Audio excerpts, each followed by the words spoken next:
Good evening, folks. It's 5 o'clock, so I think it's time to start. Welcome to the Albright. I'm Jamie Fraser, the director. Welcome everyone online as well who are joining on Zoom. Before I introduce tonight's speaker, I'm just going to run through a few program events that are coming up to be aware of, starting with the AIAR meeting. So the American Schools of Overseas Research have their annual meeting in Boston in November. 2025 for the Albright marks 100 years for us in this building. So you've heard me bang on about this before. We're having a centennial campaign, raising money to swell our endowment to make sure we can be here for the next 100 years.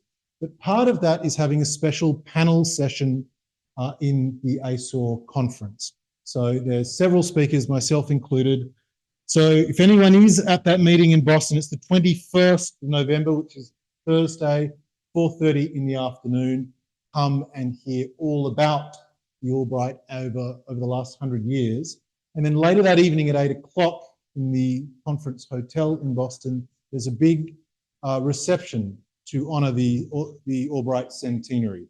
So if you're around at the AIAR conference, you're part of the Albright community, be part of those celebrations as well. As we wind up our public program, we've really only got 2 more lectures this year. We won't have anything more through November as we go through with the AIAR conference. But on December the 4th, our next speaker will be Rafi Greenberg. Rafi, of course, of Tel Aviv University. Rafi is talking about, he's called his lecture, Staying on the Surface at Kadas. And this is about his project looking at the Arab village of Kadas on top of Tel Kadesh that was left abandoned after the 1948 war, looking at the role of archaeology and recent conflicts and what that has to tell us about identity, personhood, all those sorts of issues. It's a fascinating project, archaeology with a bit of a difference. Rafi is certainly the man to tell that. The following week on December the 11th, we did have Andrea Berlin scheduled down. Andrea is one of the many casualties of the flight cancellations and will not be coming. Rather than just cancelling the lecture, I'm going to give us a kind of final end of year lecture, Manhunting in the Desert. This is a bit of fun, really. This is a story about a British team sent off into the Sinai in disguise in 1882 with £3,000 controlled sovereigns. It's a story of daring do, but ultimately daring don't, because they and the gold were never seen again. That's a nice, fun one to end the year on with a bit of extra Christmas pizzazz, I hope. However, on to tonight's lecture. It is my real great pleasure to introduce Issam Halayqa. Issam is currently our Fereiks, or one of our Fereiks annual fellows here at the Albright. He got his PhD from the Free University in Berlin, writing a thesis on a comparative lexicon of Canaanite and Ugaritic languages. You can read about this in his mountain of articles he's published in various, mostly European peer-reviewed journals. Since 2008, he's been Professor of Ancient History and Archaeology at Birzeit University near Ramallah.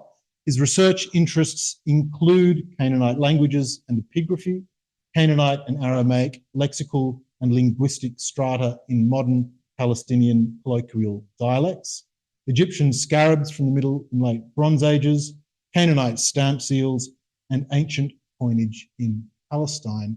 And it's coinage which he is going to speak to us today on Persian period coins from the Palestinian Territories.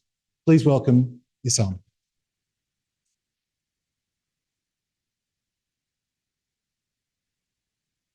Good evening. Thank you, Dr. Fraser, for introducing me. I'm going to talk about collection of Persian coins from the Palestinian Territories. And the large number, huge collection obtained from 2 regions, over 1,500 from Gaza. Hello? Yes, over 1,500 pieces obtained from Gaza Strip before the war, and 43 from the Palestinian Ministry of Antiquities in Ramallah. They are roughly dated from the mid-century to the end of the 4th century BC and covering a huge area extended from Greece to Western Anatolia and Eastern Mediterranean. While I was working on this collection, I faced many problems that these coins are of unknown provenance, and it's hard to know it's the exact finding spot of these coins. Of course, this means that they are coming from uncontrolled excavations and with no archaeological context, which make it difficult for study. That's why I based most of the time on the analysis of iconography and epigraphy and compared with published parallels in order to put this collection within time frame. Of course, the study objectives is to first to document these coins.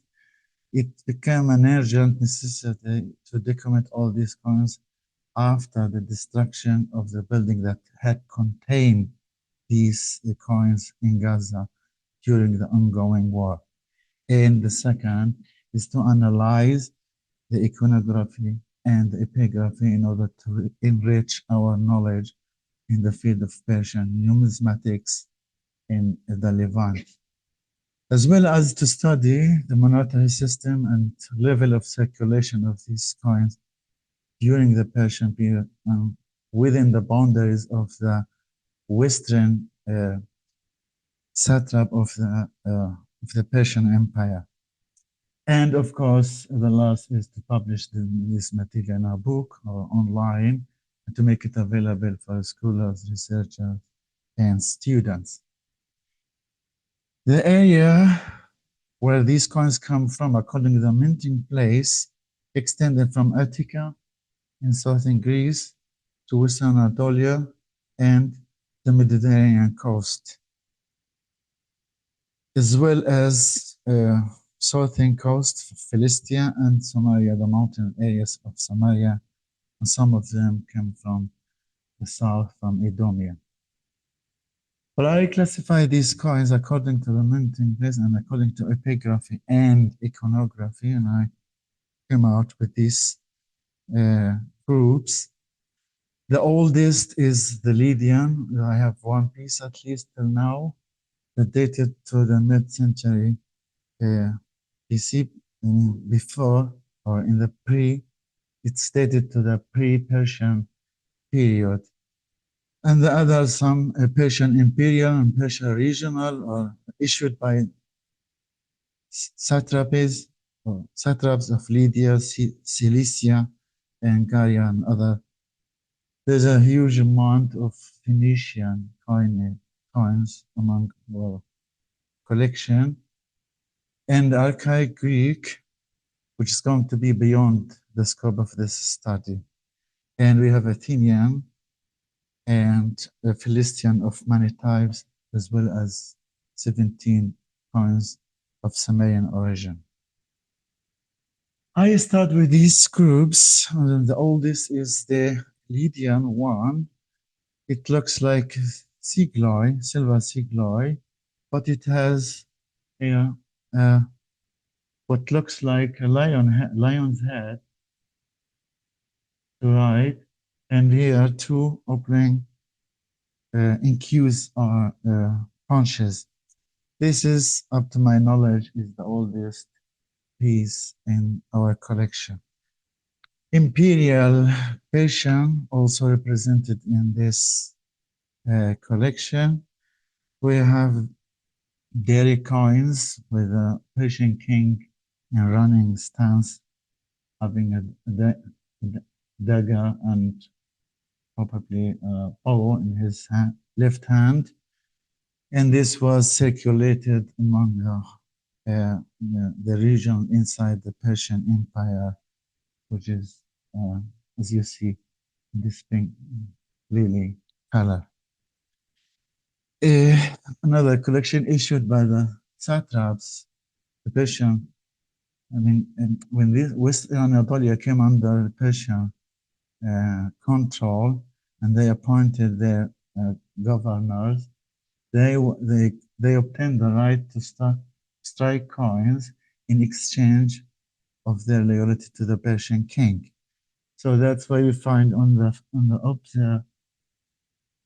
the image of the Persian king and running in stance, having a spear and bow in his hand, left hand, and past of proper uncertain satrap governor is unknown. Probably he is Gipan source. The satrapy of Gaia as well. We have many coins. One of them is this. Again, you see the Persian king drawing a bow and the satrap riding a horse, running or galloping and thrusting a spear or something. So with these coins, we find the image of the great king of Persia on the obverse and the image of the local ruler on the reverse. Here as well, the Persian king with jagged crown, seated on a throne, and on the obverse we have a lion, maybe with a Phoenician letter Z or some. And another collection is the Athenian tetradrachm. We have about 8 pieces with Athenian tetradrachm. They were minted in Attica for some reason by traders or mercenaries arrived in the East Mediterranean. We know in the Persian period there were Greek mercenaries served in the Persian army. And Philistian coins is the largest group in our culture represented as of Philistian. Were divided into many types. Philistian imitation of the Athenian type, 472. Philistian imitation, but worn out. At least one face is worn out, where it's difficult to recognize any feature of decoration. And Philistian style, as well as Philistian municipal coins that were struck in Gaza, Asdod, and Ascalon.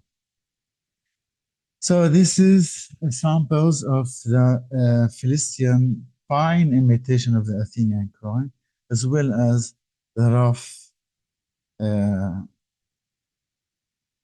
fabricating of the coins, and this has to do with the dye itself.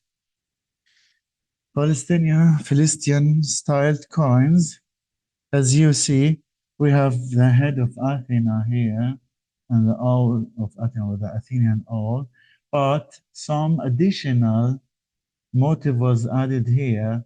That's why it's called Philistian styled coins. And here, the branch of olive in comparison with the Athenian one is actually different, as well as male head on an oriental style was struck on the obverse of this coin, and roaring lions and the face of peace, the Egyptian god of ruling family, is well represented among the Persian coins. But the Philistine municipal coins, I mean those minted in Philistine cities, Asdod, Ascalon, and Gaza, it's clear because the minting authority inscribed letters to indicate the city name where these coins issued. So here we see Sheen, that means issued in Asdod, Aleph Nun, that's the first letter of Ashkelon, the city of Ashkelon, and the last letter. And sometimes we have it the Nun alone, and Nun alone on the cheek of Athena to indicate the city name. where these coins were issued. Gaza is well represented as well, first indicated by the letter meme, which stands for the patron god of Gaza, Marnas. We find it here and here, as well as behind the owl and here. And another way to indicate Gaza was the use of two letters, Ain and Zain, in different sequence. The first two letters of Gaza, and here below the ears of these, the Ain and Zain, and here. And the third way to indicate Gaza was to use the Ain with dot behind the O here, or sometimes on the cheek of Athena in the operas of this coin. For the domination, Philistian coinage used most probably the Persian standard, where you see the denominations and the name and the value and the weight in grams. Another collection, very important collection, is the Phoenician coins issued in the fourth Phoenician cities, started from Asdod in the north till Tyre in the south. I have about 190 pieces of Phoenician coins distributed on the cities. I mean, the majority come from Tyre, followed by the Sidonian coins. And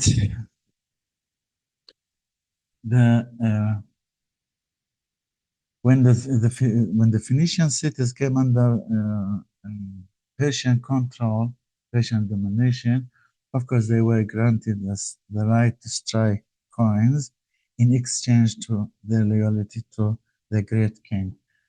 So for the decoration or the iconography, here the Baal Arwad with a wreath or laureate wreath, and the Phoenician galley sailing over waves with three letters MAA, which means Mamleket or Mamlakat Arwad, the kingdom or the government of Arwad, as the authority of minting. And Sidon is well represented in our collection. Here, as you see, the Persian king standing and slaying a lion with the Ain in between.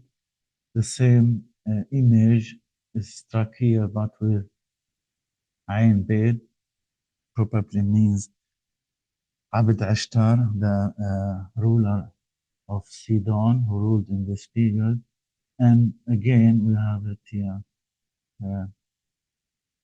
I mean, the Phoenician rulers were allowed to put their names in abbreviated forms on the reverses of coins.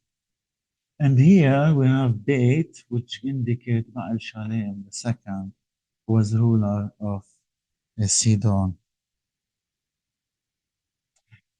And Tyre, about 90 coins came from Tyre. As we see, the Tyrian coinage is different in the sense of iconography. Here they have carved what's called hippocamp or seahorse. It's a creature composed of three elements.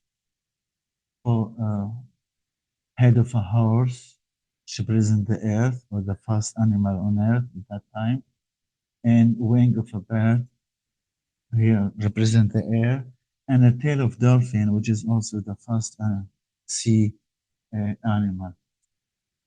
And this was presented on Phoenician coinage to be as excellent traveler mount for the god Melkart, the main god of Tyre. I mean, here we see the aspect of speed reflected in these composed creature. Also, the sea is the dolphin is when it comes out of water and breathe and dive back is also well represented on the obverses of the Tyrian coinage. And on the reverse, we see the Phoenician owl, which is the most common motif appeared on Tyrian coinage, always with the crook and flare that originally taken, or originally these are the samples of the Egyptian god Osiris.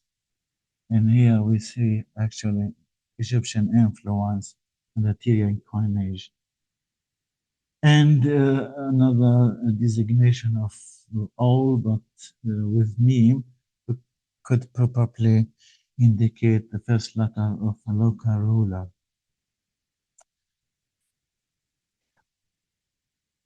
So here have an idea of the Phoenician standard and denominations based on shekel with this word.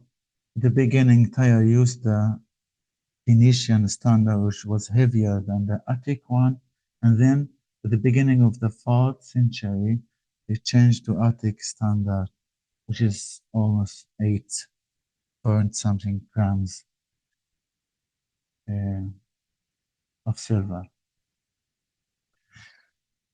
Samarian also, we have till now 17 coins of Samarian origin or struck in Samaria. It's really hard to know how these pieces arrived in Philistia. Either they were kind of limited commercial transaction between Samaria and the marginal areas of Philistia, or they were struck in Philistian for unknown reason, never arrived in Samaria. Well, the Samarian coinage, distinguished by variant or diverse iconography, we see, and another important issue that they have writings here. We read Hanan, it's written in mirror writing, and here as well as probably Saharo is the name of a person or whatever. It's still unknown. But for Hanan or Hanania or Hananiahu, we know this figure from another document from Modidalia from the 4th century.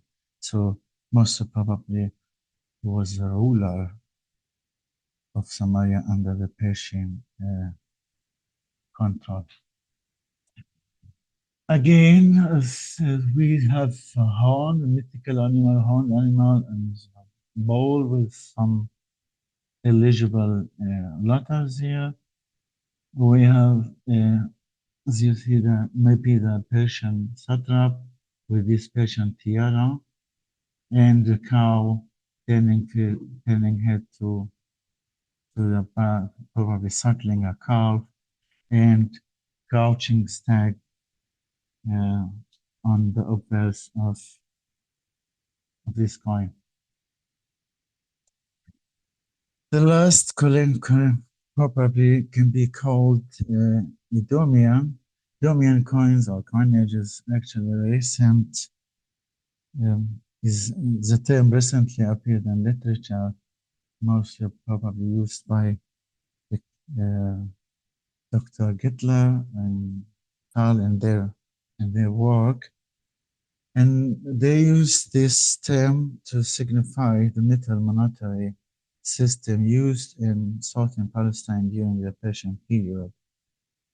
And these coins look very different from the Athenian or from the Philistian or Samarian.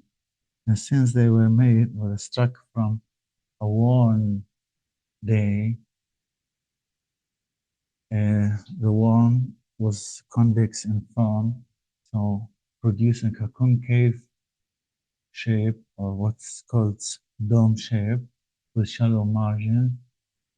And another trait of these coins that the features of Athena's head is completely deteriorated on the obverse, while on the reverse we still have traces of the ore and some of the Athenian letter, 3 letters.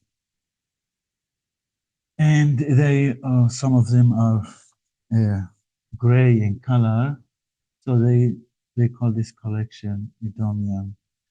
And for the when we look to the map, I mean, Idumea is very close to Philistia, so it's normal to have commercial transaction between the two areas. And Idumea, formerly Edom, was actually a link between Philistia, southern Palestine, and Arabia. And then all the frankincense goods arrived via Arabia to this area. And we know that the Idumeans used silver, and this is clear in our Aramaic marriage contract from Marissa, Hannah, where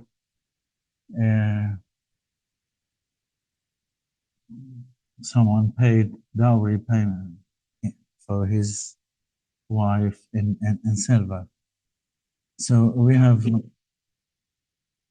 an evidence from archaeology of these coins, and we have it from texts that the Idumeans used a kind of currency to facilitate their commercial transactions with neighbors.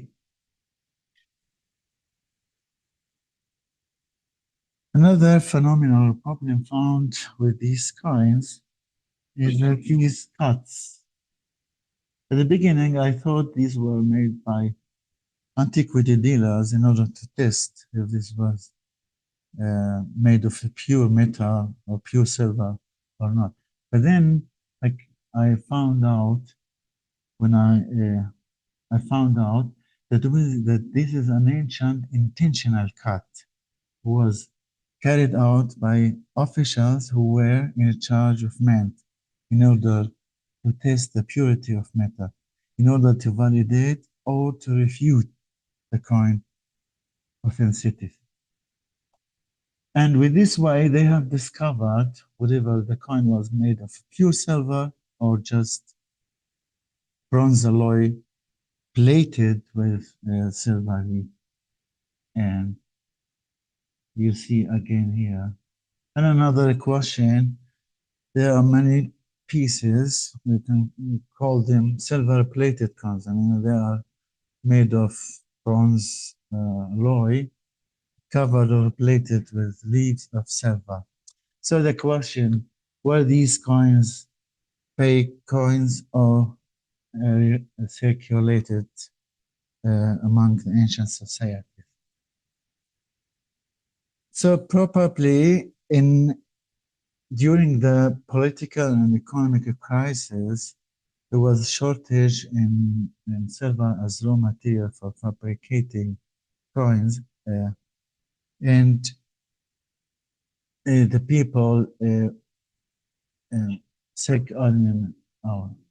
minted these coins in order to use it for temporal transaction, or fake, as Dr. Gettler assumed, fake, but maybe tolerated by the local authorities if they may granted stability to the economy of the area in that time.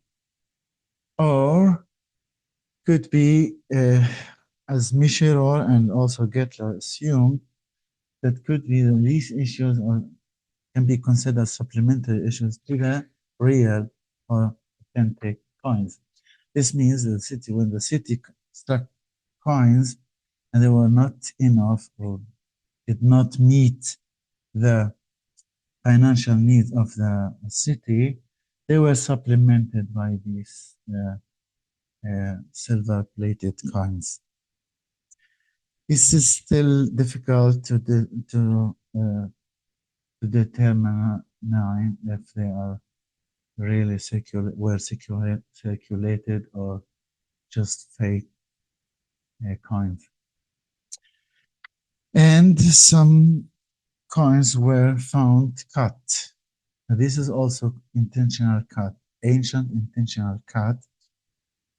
We found originally these were complete coins, but divided or cut into halves, thirds, or sometimes quarters, and used on a small scale to fulfill a minor commercial needs. So if this and to use it as a smaller denomination in relation to a fixed and known standard.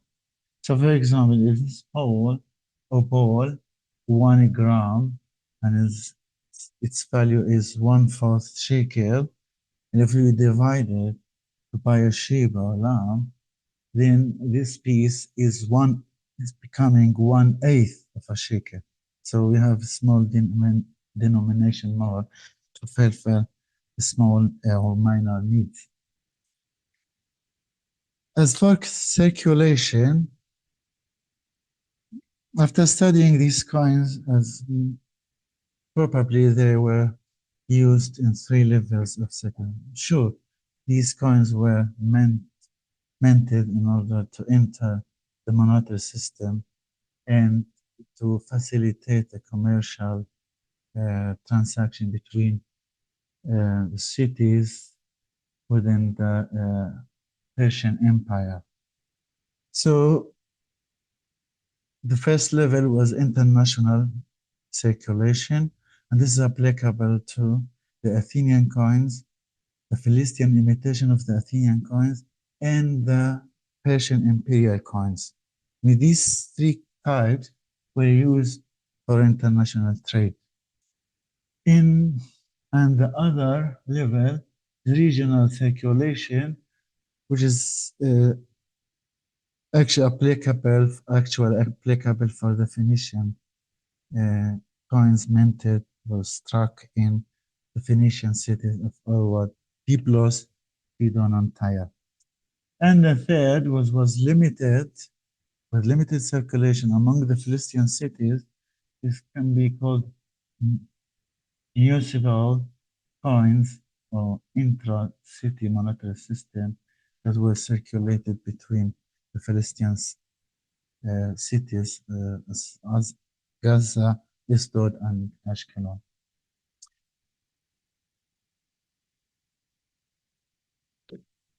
And now we come to the iconography. I mean, the collection I have exposed different motifs and figures, imagery and symbols that actually adopted from many ancient cultures, Egyptian, Phoenician, Persian, and Greek culture. They were adopted from these surrounding culture and carved on these coins. And to use this, the use of this iconography was actually to express many aspects, to express the the religious belief of the rulers. So that's why we have the goddess Athena, the Greek goddess of wisdom, and we have the Egyptian god, the god of the royal ruling family, who always appeared in ugly appearance in order to scare the evil forces or the enemies. And we have Melkar, the Phoenician god, riding a hippocamp. And the second was to indicate political entity when these cities put their names or indicated their names on these coins. And it was a way also to expose kind of cultural affiliation between the cities. So that's why we have Athenian ahead of Athena and Athenian ore and most of the Philistian coins. It was a way to show cultural ties with, for example, Gaza with Ascalon and with Asdod. The same can be said for the Phoenicians when they use the galley sailing over waves. That is common in many Phoenician coins struck in all of the Phoenician cities. And a way to indicate or to ensure political loyalty to the great king of Persia was also exposed in these coins. We have seen that usually they put the image of the great king on the obverse as a kind to show that they are loyal to this king, and also to show our kingship. This is Persian great king appeared crowned, armed with dagger, and spear, and bow in fighting position. The way to express that he is defending his land and his people. As for the epigraphy, the writing on these coins is actually poorly represented. We have few letters scattered on the coins. They come from three languages: Greek, Phoenician, and Aramaic. And inscribing these letters was advertising tool for the ruling authorities to mention their names, or their ethnicity, and even to expose their religious belief. So that's why we have, for example, the repeatedly three Greek letters "athe," which indicate the ethnicity, and it means of the Athenians. And another way is to use letters to indicate the god of Gaza, or Marnath, and some of personal names were written on these coins, of course abbreviated, as we have in the case of Beit, that indicating the ruler Baal Shalem. We have Ain and Beit, which is indicated the Sidonian ruler was called Abd Ishtar. And the inscription or writing was used also to indicate the name of the city that issued these coins. So in case of Ashdod, we find either a full word or letters Ashdod, or sometimes given in two letters or even in one letter. Ascalon is the same, mostly Aleph and Noon. The first and the last letter of the city is written to indicate that this coin issued by the authority of Ascalon. Gaza name is also well represented in many types, as we have seen.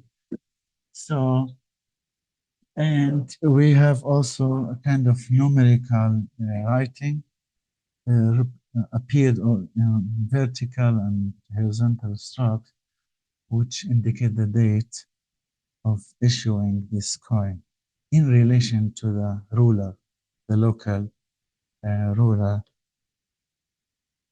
And this is most probably appeared on Phoenician coins. Summary, and with this I end. This material is rich in terms of number, denomination. It exposed diverse iconography from different culture and showed writings in three languages: Semitic and non-Semitic, and Greek and Phoenician and Aramaic scripts. They represent different political and multicultural backgrounds who lived under the control of the Persian period, mainly in the western districts of the Persian Empire. And of course, they cover a wide geographic representation scope, extending from Greece to Anatolia and to the whole Eastern Mediterranean. And they have been circulated for at least 3 centuries. And with that, I finished. Thank you very much.